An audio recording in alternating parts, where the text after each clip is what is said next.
नमो शिवाय, नमो नमो।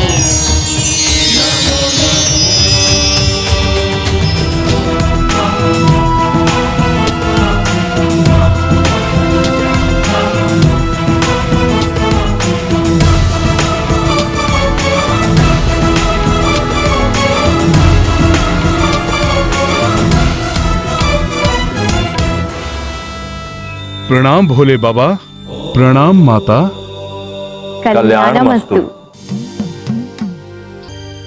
भोले बाबा, जिन प्रभु श्री राम की कृपा से मैं हर एक परीक्षा में सफल रहा, उन्हीं के कार्य हेतु मैं आपके पास आया हूँ। मुझे ज्ञात है हनुमान, एवं ये भी जानता हूँ कि इसके लिए तुम्हारे पास बहुत ही कम समय शेष है। तो प्रभु कृपया शीघ्र ही मुझे अपना आत्मलिंग देने की कृपा करें। हनुमान, मेरे आत्मलिंग को प्राप्त करने के लिए बहुत ही कठोर तपस्या करनी पड़ती है। रावण ने तो अपने शीश तक मुझे अर्पित कर दिए थे। अब यदि मैं तुम्हें ऐसे ही आत्मलिंग प्रदान कर दूं, तो यह पक्षपात होगा। भोले बाबा, यदि आपने आत्मलिंग नहीं दिया तो प्रभु की पूजा पूर्ण नहीं हो पाएगी। वो ब्रह्म हत्या के पातक से मुक्त कैसे हो पाएंगे? और प्रभु, मुझे पूर्ण विश्वास है कि इस कार्य से कोई पक्षपात नहीं होगा। वो कैसे हनुमान? वो ऐसे प्रभु कि रावण ने तो आपसे आपकी ही वस्तु मांगी थी, परंतु प्रभु श्री राम तो आपसे अपनी वस्तु मांग रहे हैं।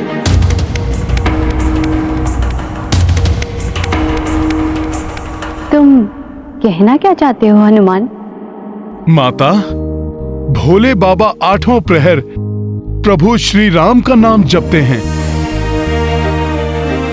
अर्थात इनके हृदय में प्रभु श्री राम विराजते हैं, और भोले बाबा का आत्मलिंग इनके हृदय से ही तो उत्पन्न होता है।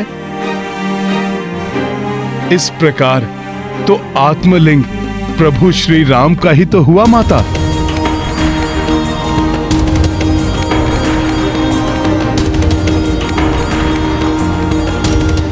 तुम्हारा कथन तो उचित ही है हनुमान।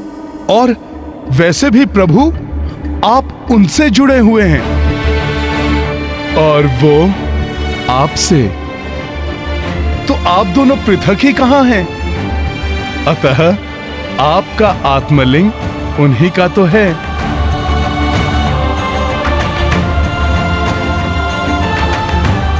बुद्धि, शक्ति, भक्ति एवं विनम्रता में तुम अनुपम हो हनुमान। भक्ति की महिमा को तुमसे अधिक कौन समझ सकता है हनुमान? सच्ची भक्ति भक्त को भगवान से एकाकार कर देती है। तो एक सच्चा भक्त कैलाश धाम से रिक्त हाथ कैसे लौट सकता है? हनुमान अवश्य ही समय रहते लौट आएंगे। तब तक हम पूजा की पूर्ण व्यवस्था कर लेते हैं। प्रभु, मैं हवन सामग्री इत्यादि एकत्रित करता हूँ। मैं और नल पूजा के लिए पुष्प चुनकर ले आएंगे। प्रभु, मैं बेलपत्र एकत्रित करके आता हूँ। ठीक है, आप सब व्यवस्था आरंभ कीजिए।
ये मेरा आत्मलिंग मैं तुम्हें प्रदान करता हूं हनुमान।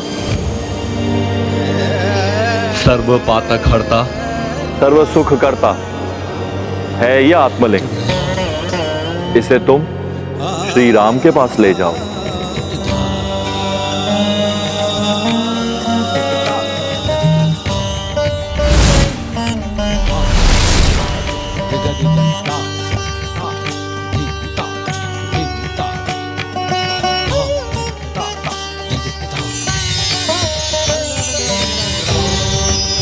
नमो शिवाय नमो नमो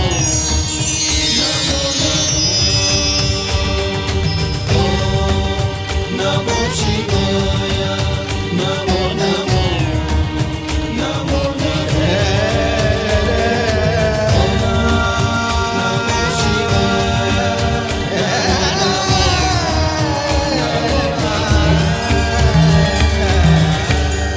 धन्यवाद भोले बाबा।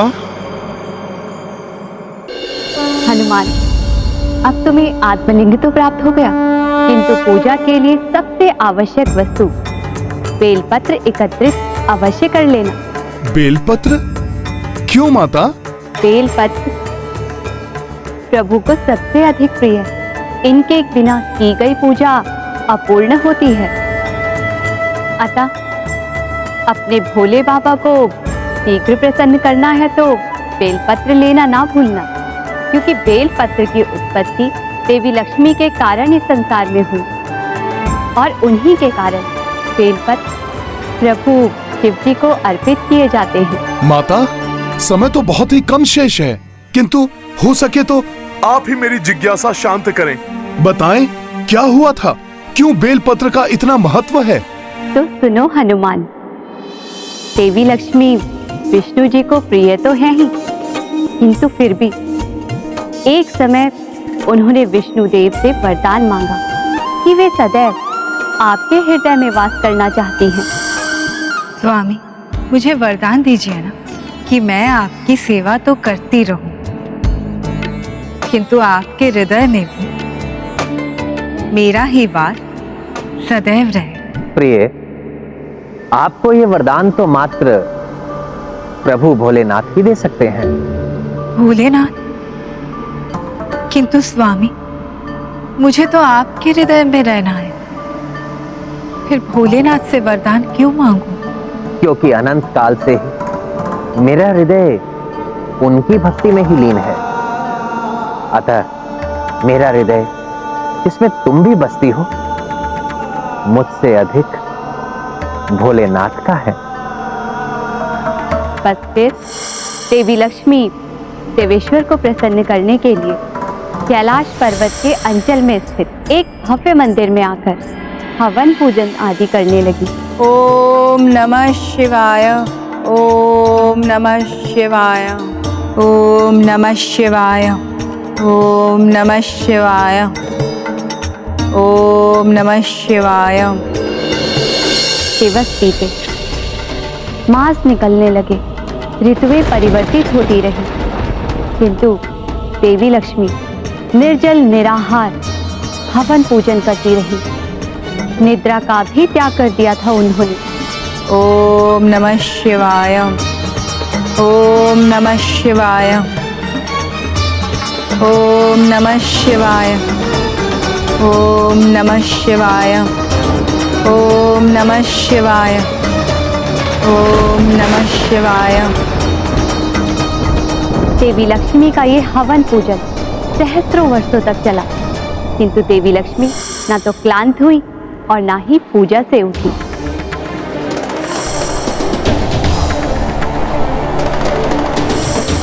बड़ी ही कठोर तपस्या की है माता लक्ष्मी ने। फिर क्या हुआ माता? फिर हनुमान इस घोर तप को और प्रगाढ़ बनाने के लिए देवी लक्ष्मी अपने अंग काटकर अग्नि में आहुति देने लगी।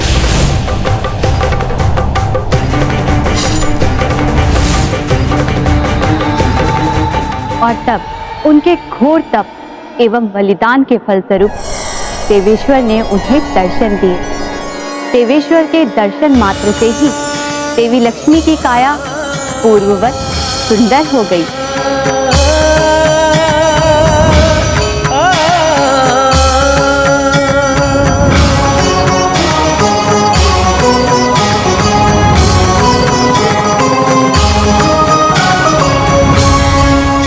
प्रणाम प्रभु। आपकी इस कठोर तपस्या से मैं प्रसन्न हूं देवी लक्ष्मी। कहिए, क्या वरदान चाहती हैं आप? मुझे मात्र इतना ही वरदान दीजिए कि जब तक ये संसार रहे, मेरे तन में प्राण रहे, मैं सदैव स्वामी श्री विष्णु देव की सेवा करती रहूं और उनके हृदय में सदैव मेरा ही वास रहे। तथास्तु।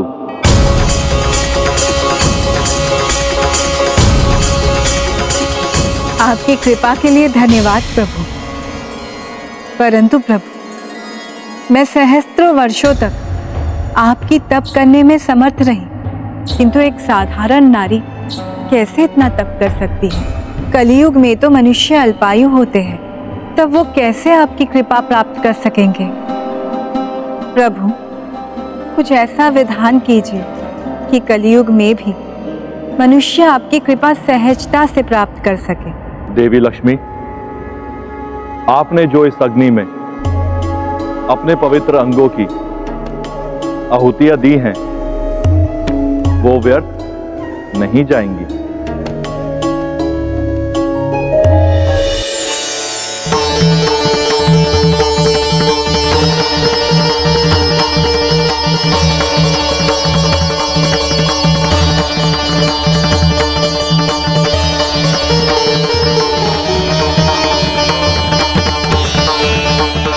देवी, आपने जो बलिदान दिया है उसका सुफल अब समस्त संसार को भी प्राप्त होगा।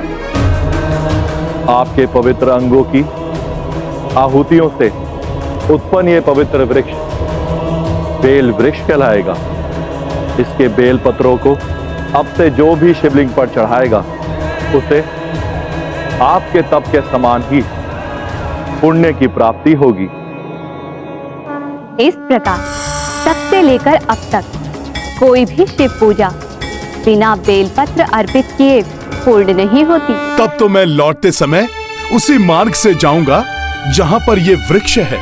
वहीं से मैं बेलपत्र एकत्र करूंगा। वो वृक्ष तुम्हें कैलाश क्षेत्र के घने वन में मिलेगा हनुमान। किंतु स्मरण रहे, भगवान को अर्पित करने के लिए जो बेलपत्र तुम चुनो, वो 3 पत्र, सुंदर एवं बिना छिद्र के होना चाहिए। माता, किंतु 3 पत्र वाला ही क्यों? हनुमान, ये समस्त सृष्टि रजोगुण, सतोगुण एवं तमोगुण के आधार पर रचित हुई है।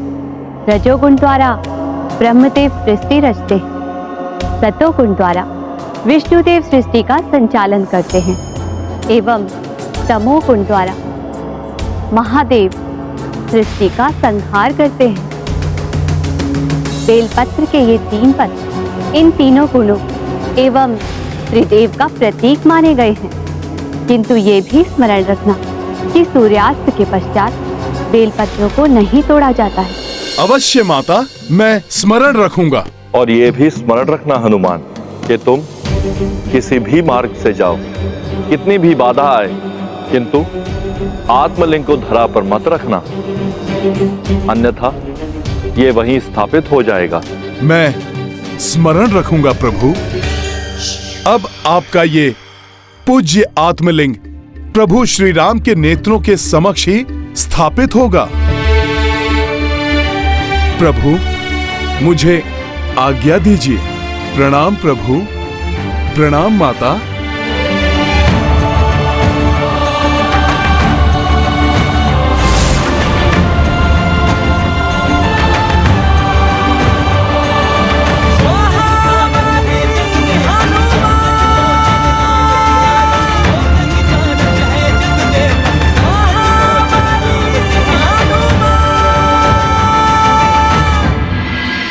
अब तक हनुमान को आ जाना चाहिए था। किंतु मुहूर्त तो कल प्रातः तक का है, इसलिए कोई चिंता करने की आवश्यकता नहीं है। समय शेष है अभी, बस पुत्र हनुमान के समक्ष कोई बाधा ना आ जाए।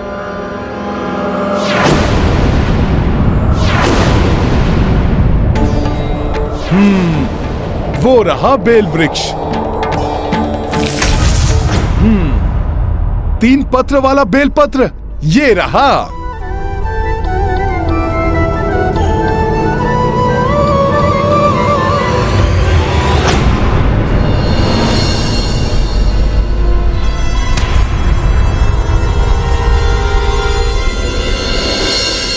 हनुमान स्मरण रहे, सूर्यास्त के पश्चात बेलपत्रों को नहीं तोड़ा जाता है। अब मैं बेलपत्र तो तोड़ ही नहीं सकता, सूर्य देव तो अस्त हो गए।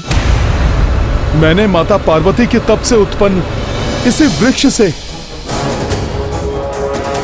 पत्र लेने का वचन दिया था माता को। मैं क्या करूं?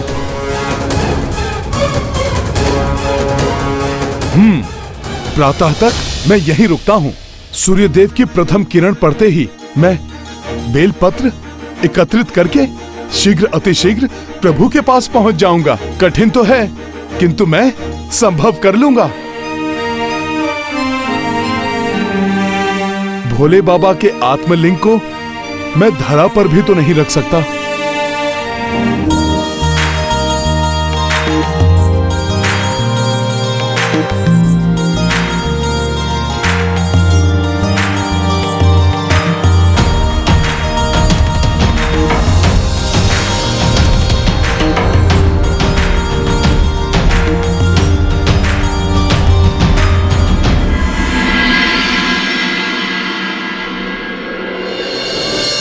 सूर्य देव तो उदित हो रहे हैं।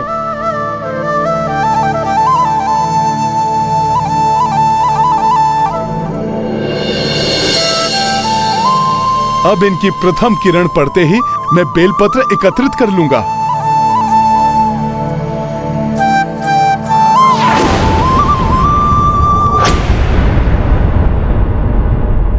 ये तो पिपीलिकाएं हैं जो पत्रों को खा रही हैं। भगवान को अर्पित करने के लिए जो बेलपत्र तुम चुनो वो 3 पत्र सुंदर एवं बिना छिद्र के होना चाहिए। ये तो सभी पत्र छिद्रित दिखाई दे रहे हैं। क्या करूं? हाँ, वो पत्र खंडित नहीं है।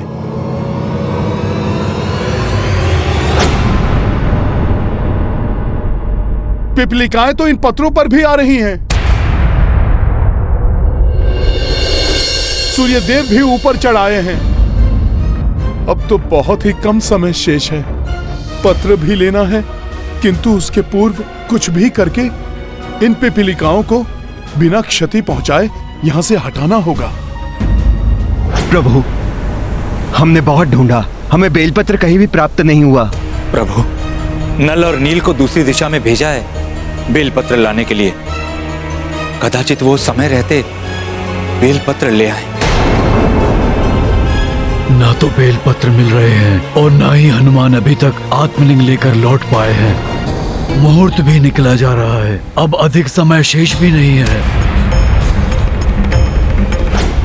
अब तक तो मुझे यहां से प्रस्थान कर जाना चाहिए था, किंतु बेलपत्र लेना भी तो आवश्यक है। प्रभु, कोई तो उपाय होगा।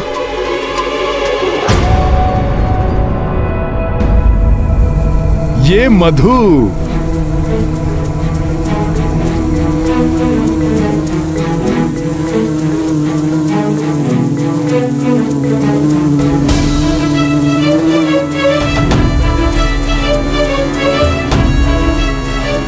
ये युक्ति कार्य कर रही है। शीघ्र हटो पिपलिकाओं, हनुमान को शीघ्र ही प्रभु श्री राम के पास पहुंचना है।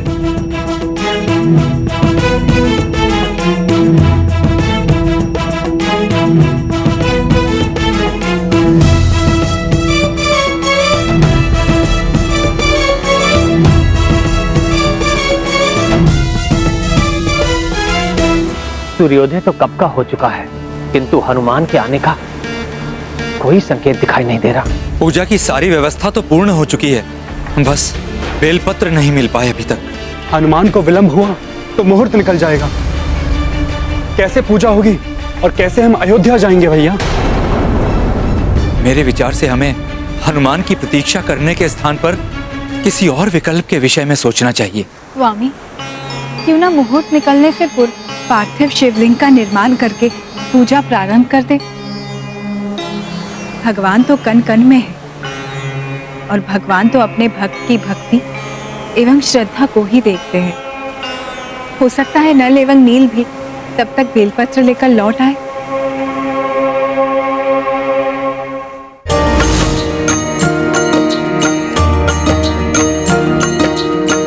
इत हनुमाना शिवलिंग लावे, उतलिंग पार्थिव राम बनावे। जलाभिषेक किए अवध बिहारी, इतने में हनुमत भी पधारी।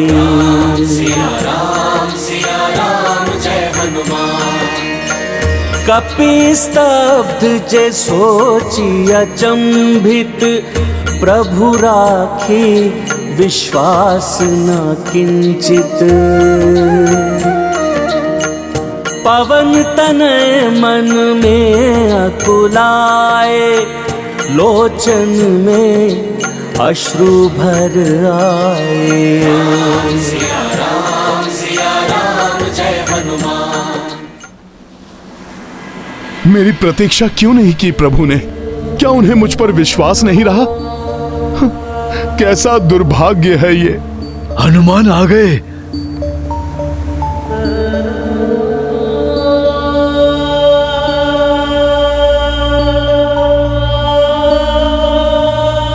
ऐसी स्तब्ध उदासी का भाव मैंने हनुमान के मुख पर आज पहली बार देखा है। प्रणाम प्रभु।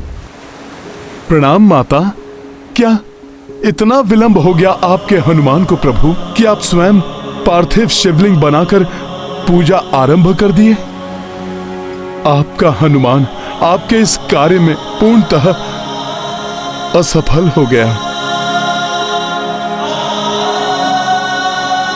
धिक्कार है मुझ पे, धिक्कार है। मित्र हनुमान, हम सबने आपकी बहुत प्रतीक्षा की, परंतु पूजा का मुहूर्त बीता जा रहा था, इसलिए प्रभु ने पार्थिव शिवलिंग का निर्माण कर प्रभु की पूजा प्रारंभ की। हृदय छोटा मत करो हनुमान। मुझे तो वही आत्मलिंग अधिक प्रिय है जो तुम लेकर आए हो, और फिर तुम बेलपत्र भी तो लाए हो जो हमें यहाँ कहीं प्राप्त नहीं हो सके। प्रभु, यदि ये सत्य है, मेरे द्वारा लाया गया आत्मलिंग अधिक प्रिय है, तो आप इसी आत्मलिंग से अपनी पूजा संपन्न कीजिए। हनुमान जिस पार्थिव शिवलिंग का स्वयं अभिषेक कर चुके हैं प्रभु, पूजा विधि को प्रारंभ कर चुके हैं, अब तो इसी पूजा से इस विधि को भी संपन्न करना होगा। ज्ञात है मुझे लक्ष्मण भैया, परंतु आज वो हो गया जिसकी मैं कल्पना भी नहीं कर सकता। राम काज में असफल हो गया मैं। ये कैसे स्वीकार कर सकता हूं मैं? इसलिए आज ये भक्त अपने प्रभु से अनुरोध करता है, मेरी भेंट को स्वीकार करना ही होगा इन्हें। मेरे द्वारा लाए आत्मलिंग को स्थापित करना ही होगा इन्हें।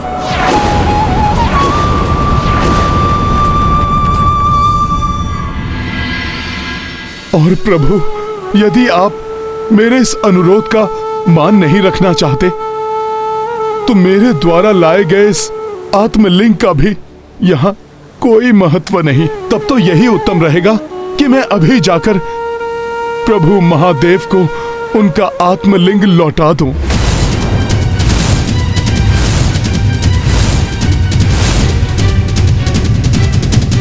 मैं जाकर भी हनुमान का यह अनुरोध स्वीकार नहीं कर सकता। कम से कम मैं प्रभु के इतने काम तो आ सका कि उनकी पूजा के लिए बेलपत्र ला सका।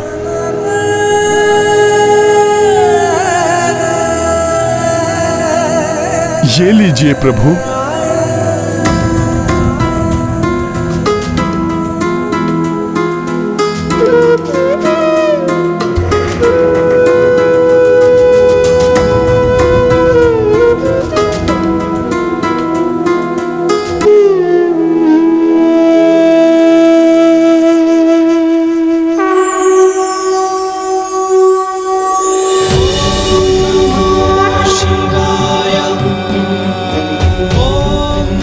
प्रणाम भोले बाबा। प्रणाम प्रभु। कल्याण हो। हनुमान, तुम्हारे विलंब और प्रभु श्री राम के द्वारा यहाँ पार्थिव शिवलिंग को बनाने के पीछे भी एक बहुत बड़ा उद्देश्य है।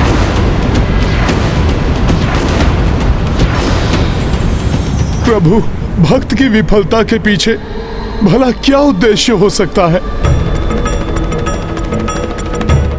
भक्त और भगवान दोनों के हाथों दो पृथक लिंग एक साथ स्थापित होने का उद्देश्य है हनुमान। इसलिए तुम विफल नहीं, सफल हुए हो। भक्त प्रभु की भक्ति तो करता ही है, परंतु वो अपने प्रभु से हट करने का अधिकार भी रखता है। इसलिए आज यहाँ भक्त और भगवान दोनों ही लिंग स्थापित करेंगे। भगवान द्वारा स्थापित लिंग को जगत राम लिंगम पुकारेगा और भक्त द्वारा स्थापित विश्वलिंगम कहलाएगा। आज से यह स्थान रामेश्वरम के नाम से परिचित होगा। मैं घोषणा करता हूं कि जो भी यहाँ पूजा के लिए आएगा वो मेरे द्वारा स्थापित पार्थिव शिवलिंग से पूर्व हनुमान के द्वारा लाए आत्मलिंग का अभिषेक करेगा। इस पुण्य तीर्थ स्थल पर ऐसे पूजा करने वालों के समस्त दुखों और पातकों का नाश होगा। हर हर महादेव, हर हर महादेव, हर हर महादेव। जय श्री राम।